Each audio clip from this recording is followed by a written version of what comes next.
किसी बैंक में डिपॉजिट होने वाला अमाउंट क्योंकि इस बैंक को वापस करना है इन फ्यूचर, तो ये इस बैंक की लायबिलिटी होता है और इसलिए इसे कहा जाता है एनडीटीएल या net demand and time liabilities. Now अगर किसी बैंक में सपोज 100 रुपीज का डिपॉजिट आता है, तो आरबीआई कहता है इसका एक हिस्सा आपको आरबीआई के पास जमा करके रखना पड़ेगा, जो है सीआरआर या कैश रिजर्व रेशो।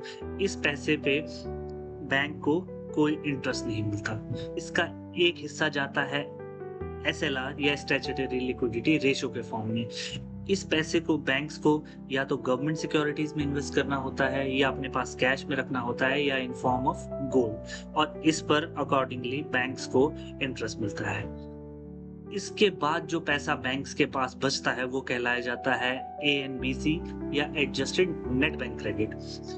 इस एडजस्टेड नेट बैंक क्रेडिट का एक certain proportion, for example commercial schedule commercial banks के केस में 40% आपको प्रायोरिटी सेक्टर्स को लोन देना होता है। यानी priority sector agriculture, MSMEs, educational loan और ऐसे बहुत सारी कैटेगरी आरबीआई ने स्पेसिफाई की हैं जो आपको सर्टेन परसेंटेज ऑफ एएनबीसी या adjusted net bank credit priority sector को ही लेंडिंग करनी है, और इस पे अकॉर्डिंगली बैंक्स को इंटरेस्ट मिलता है। नाउ रिमेनिंग पैसे को बैंक्स फ्रीली लोन्स दे सकते हैं और इस पे इंटरेस्ट चार्ज कर सकते हैं। नाउ अब अगर कभी आरबीआई चाहे कि वो बैंक्स को रिस्ट्रिक्ट करना चाहते हैं क्योंकि इकोनॉमी में मनी सप्लाई बहुत ज्यादा है और वो चाहते हैं कि बैंक्स कम लोन दे, तो वो सीआरआर एंड एसएलआर को की परसेंटेज को बढ़ा देंगे, जिससे बैंक्स के पास कम पैसे बचेंगे लोन देने के लिए। दैट मीन्स जब जब वो मनी सप्लाई को कॉन्ट्रैक्ट करना चाहेंगे या रिस्ट्रिक्ट करना चाहेंगे तो सीआरआर और एसएलआर को बढ़ा देंगे। एंड ऐसी सिचुएशन जब वो सीआरआर या एसएलआर को कम करते हैं तो इसका सीधा सीधा मतलब है वो चाहते हैं कि बैंक्स और ज्यादा लोन दे। इसका मतलब कि वो फॉलो कर रहे हैं expansionary monetary policy, which means money supply का expansion in economy. Bank rate, MSF यानी मार्जिनल स्टैंडिंग फैसिलिटी या रेपो रेट, तीनों ही ऐसे रेट्स हैं जिन पे आरबीआई कमर्शियल बैंक्स को पैसा देती है या लेंडिंग करती है।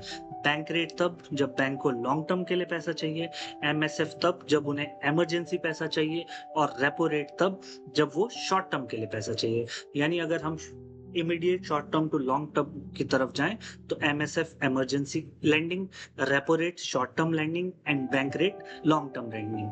नाउ ये वो तीनों ही वो रेट हैं जिनमें पैसा फ्लो हो रहा है from RBI to schedule commercial banks.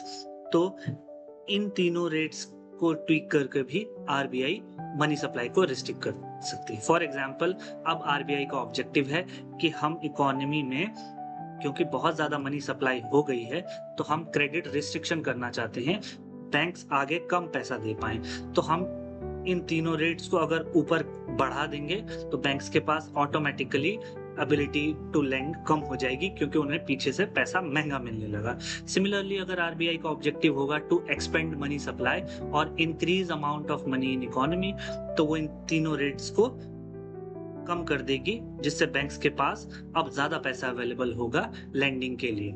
इसके अलावा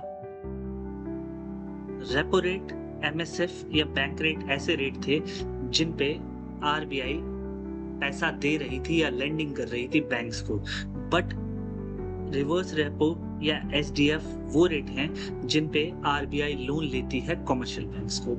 रेपो रेट एक पुराना इंस्ट्रूमेंट था और एसडीएफ न्यू इंस्ट्रूमेंट है, but flow remains the same, that is RBI borrowing money from commercial banks.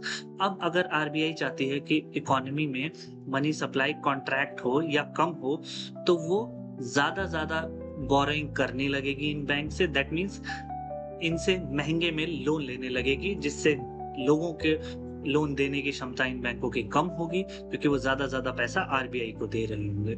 So CRR, SLR, reverse repo, SDF, bank rate, MSF and repo rates, ये सारे monetary policy के instruments हैं RBI के पास, जिससे वो economy में मनी सप्लाई को इंक्रीज या डिक्रीज करता है।